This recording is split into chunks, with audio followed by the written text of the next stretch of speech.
I slept with my daughter's ex-boyfriend. He got me pregnant, and I had an abortion. They got back together and got married.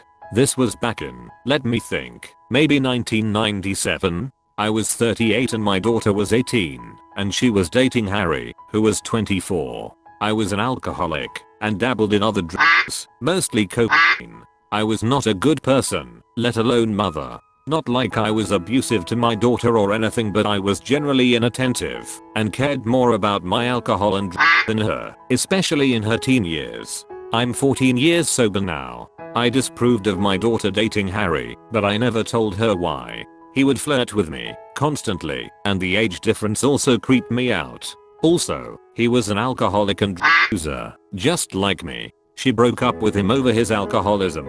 Soon after she moved away, not too far, but regardless she didn't live with me anymore. Harry kept calling me and asking if we wanted to get drinks. I turned him down, but then one day he said he had a bunch of coke and I couldn't resist. He came over, we did the coke, and we ended up having sex. He was a very good looking guy. He looked a lot like that ridiculous 80s Justin Bieber picture that was on the front page today. That is actually what made me think about him. For the next few months, maybe like 3 to 4 months, he would sometimes come over, and we would have sex, and do drugs, and get drunk together. Any addict knows what that is like to have a addict buddy in that way. Then I got pregnant. I knew it was by him. I had without a condom a few times stupidly. I never told him I was pregnant, and I went and got the abortion and kept it a secret. Anyways, I stopped seeing him after that. It was too weird. I also got sober for like 4 months before relapsing. Fast forward 2 years and my daughter contacts me and tells me that she got back with Harry and that he is fully sober. I was mortified honestly. He was gonna tell her that we slept together and she is going to hate me for life. They came over one day and said hi, and when my daughter was gone, Harry told me that there is no reason to tell her about what happened. I agreed. It's been 16 years of marriage on their part. They have a kid together. Harry got cancer, then beat it. I got sober. That's basically it. I don't see them very often. They live in Texas and I live on the East Coast. But whenever I do there is always that tension between me and Harry. It's literally the first thing that comes to either of our minds. I can just tell. Not like sexual tension. Like why did we have to do that? What the f is wrong with us? Kind of tension. I think about this often. Especially when I see my grandson. I always think that could have been my son if things had gone differently. But wow, what a disaster that would have been if I decided to keep that child. I've been on the run for 7.5 years. I stopped reporting to my parole officer in 2011. I recently had a beautiful baby. Tomorrow I'm turning myself in. Can't be a father if I'm a wanted man. I have 12 years hanging over my head. I've never experienced abject terror before today. I'll never be able to say that sentence again. I'm not even sure why I'm posting. I have a great support network, but I'm still terrified of the consequences, of losing everything, of missing the beginning of my child's life. I don't fear prison. Prison is actually the easiest part of all this. When I went to prison the first time, I just didn't care. Now I have everything to lose. I'm stepping off a cliff with no idea where I'll land. Edit. There has been concern that I'm going to prison for 12 years. For clarity, 12 years is how much parole I have left. Under state law 6 is the maximum I can receive. More likely it will be 1, 2, 3, based on several factors. No new charges. Turning myself in. New child. I commented this, but wanted to post it up top so people would see them. Jesus Christ, on a motorbike. I didn't expect this to blow up the way it did. First, I want to address the "you deserve what you get and you're a terrible person" crowd. Trust me, I'm more aware of those facts than you could ever be. I was a coward until I walk through those doors tomorrow. I still am a coward. I'm a piece of shit. But with the family and friends I have on my side, I won't be for long.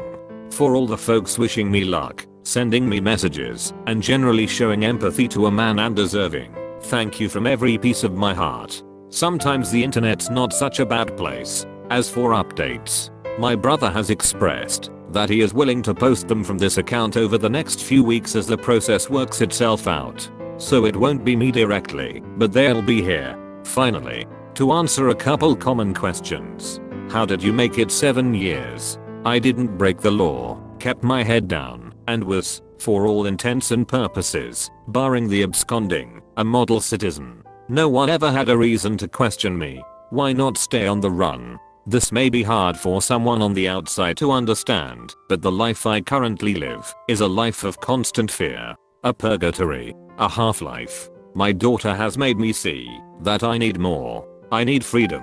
Which may seem contrary to going to prison, but jail or prison is just the first step in a longer game plan. One that sees me as a real model citizen, the best father I can be, and Lord willing, the best husband a woman could hope for. What were your crimes? Like I've mentioned, I'm actively avoiding specificity, but the long and short is I committed several crimes over several weeks, and it culminated in me fighting a cop and hurting him when he tried to arrest me.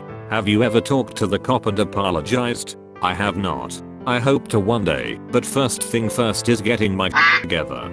An apology from an on the run, convicted criminal doesn't mean much. What about your wife/woman? I'm hopeful. She seems committed to helping me through this. I hope to make us work.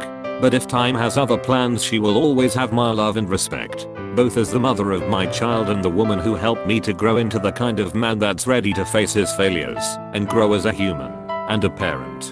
That's all I got for now. I might add a final note before I go in tomorrow. If not, my brother will update when new news is to be had. Update. This is my final update for a while. In 20 minutes my attorney is driving me to county. I'm currently holding my daughter while my lady hammers out some details with the lawyer.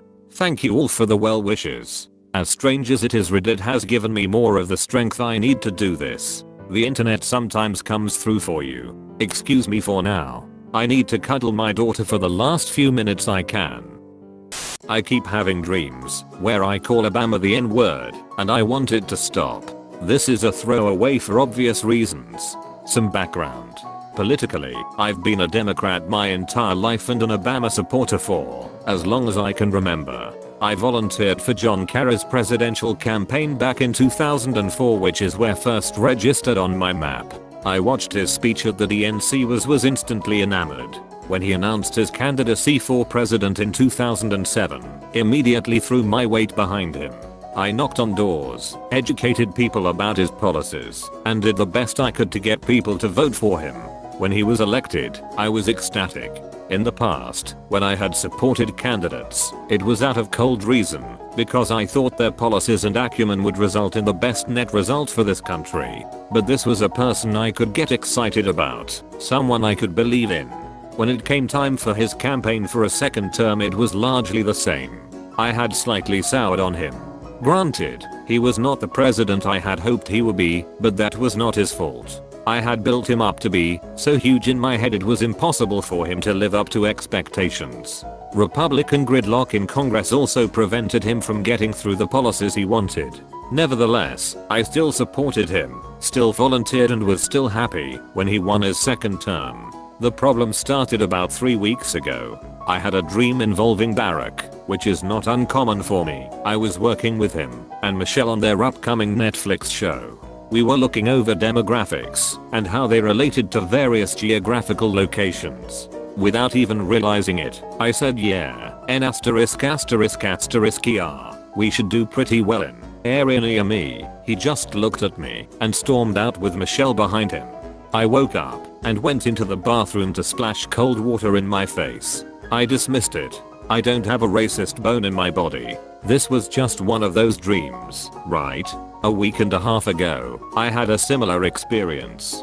This time I dreamt we were going wine tasting together. I don't remember the lead up, but I ended up saying something to the effect of the sommelier said we should be detecting earthy tones in this wine, but it's just not registering with me. N-word this time. Instead of storming out, he replied, very sternly, why did you feel that was an appropriate thing to say? I began to stutter and explain it was an accident, but I had once again woken up.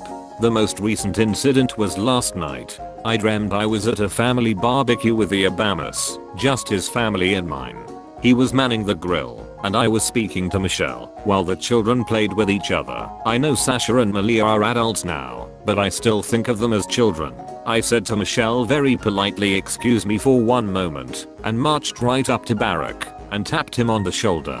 He turned around to look at me, and I just said the word, nothing else. I can write off this happening once or twice in my dreams, but 3 separate events is too much. I don't know what to do. I don't want to do this. Every time it happens, my work suffers the next day. I've started lying to my wife saying I've been having nightmares, but I'm not sure she fully believes it. Lately, I've been worrying I might start saying it in my sleep and she could hear. I'm at my wit's end and I want it to stop.